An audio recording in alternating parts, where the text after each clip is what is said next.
My goal today is to simplify the claims process because I'll tell you what, it's not as scary as you think.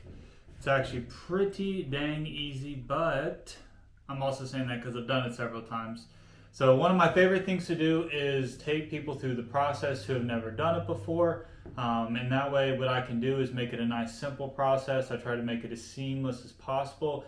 And I do that by making it very easy to understand. And today I'm going to break it down for you. I'm going to go step by step exactly what you need to know to go through the process. I'm going to explain the difference between trying to do it yourself and then also using an experienced contractor who has been through the process before. And the ultimate goal is to make this as simple and easy as I can for you, because at the end of the day, this isn't what you do for a living. You have a life, kids, and a family to take care of, and other things that keep you very busy. It's my job to make this a seamless process so you can get back to what you need to do faster and also have a great experience in the meantime. So, how does it all begin?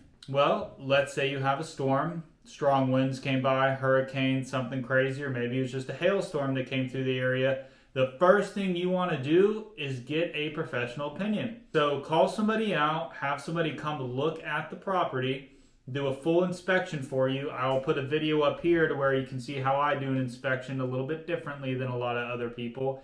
Make sure it's very thorough and detailed, because if you can't tell a story with a photo report, then it may not be something you want to take to the insurance to begin with.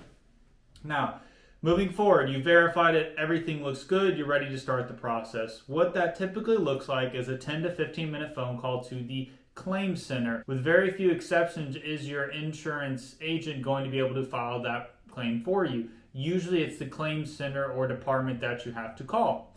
I prefer to make the phone call, and here's why. You can use the app, a lot of them let you do that, but some of the little minute differences is you get an opportunity to explain a lot of damages that are going on.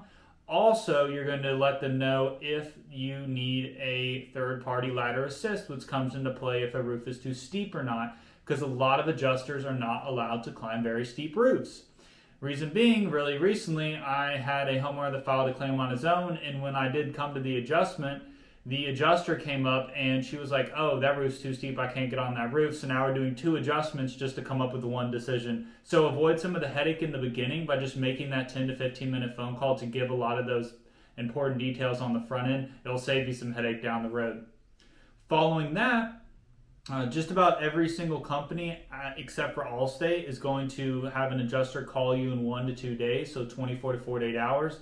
They're going to explain a little bit more about the process, and they're going to usually go ahead and set up an adjustment date and time. And then from there, once the adjustment happens, which is usually within another week or so, from there, they'll come up back with a decision in like 3 to 5 days whether 3 outcomes are going to occur. You may have an approval, which is great. Then all you're doing is waiting for a check in the mail. You could have a full denial, meaning they don't agree with any of the damages that was originally discussed.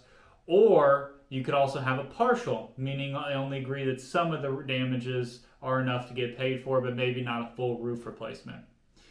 Following that, whenever you decide to move forward with whatever it is, if it's an approval or a partial, they're going to send you a check. You're going to get the work done.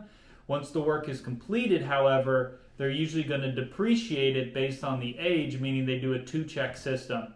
So to get the remaining amount from the insurance carrier, you're going to have to send something called a letter of completion.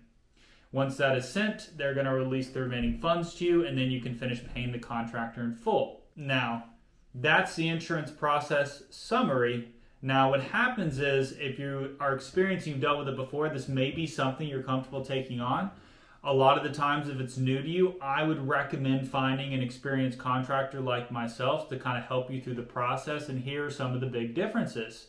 So after I get done with my inspection report and I come down, I go over all the photos, make sure the homeowner has a good understanding of exactly what we're looking at.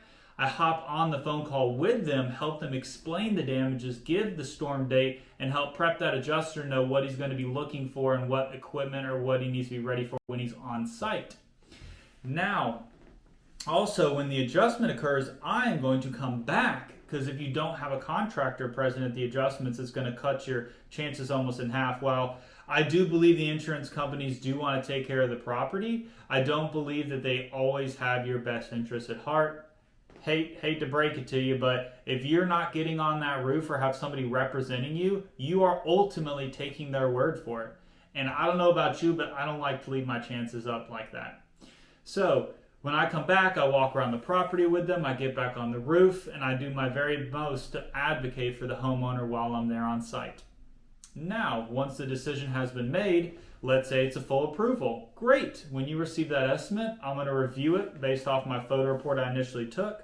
I want to make sure everything is on that estimate that has been damaged on that property. Even if it is something I can't contract and take care of myself, you should deserve to be paid for it and find somebody who can. Now, if it's a full denial, what we need to do is use my photo report to fight and find new evidences to be able to get a second opinion and another adjuster on site. And that can be a process in and of itself, but it's something you're going to want somebody who's experienced to make sure you can get that second opinion. Following a partial, there's two ways you can approach this. So if you don't feel that it's a justified partial, we would rewind back to the full denial, fight for a second opinion, and to try and get it flipped for a full approval. However, sometimes when a tree falls on a home and only damages one slope of a roof, that a lot of times can be justified where maybe some framing work needs to be done, but that whole roof doesn't necessarily need to be replaced, in which once that partial decision is made, you take that money and then you complete the repairs as necessary. When you have an office behind a contractor, write up that letter of completion, make sure all the financials are matching, send it over. We check up every 2 days. We make sure it's a smooth process to make sure that money is released to you. Takes a lot of the burden off of your shoulders, and that way once it's released, we will come and collect as necessary. And then start to finish, usually you're looking at about a month process. I used to say 2 weeks, but it's very rare that it all happens in such a short period of time, especially if it's involving a lot of other trades. But those are the big differences between moving forward on a claim by yourself, moving forward on a claim with somebody that's experienced. But all in all, guys, it's not a complicated process. So I really hope this helps. Stay tuned for the next one.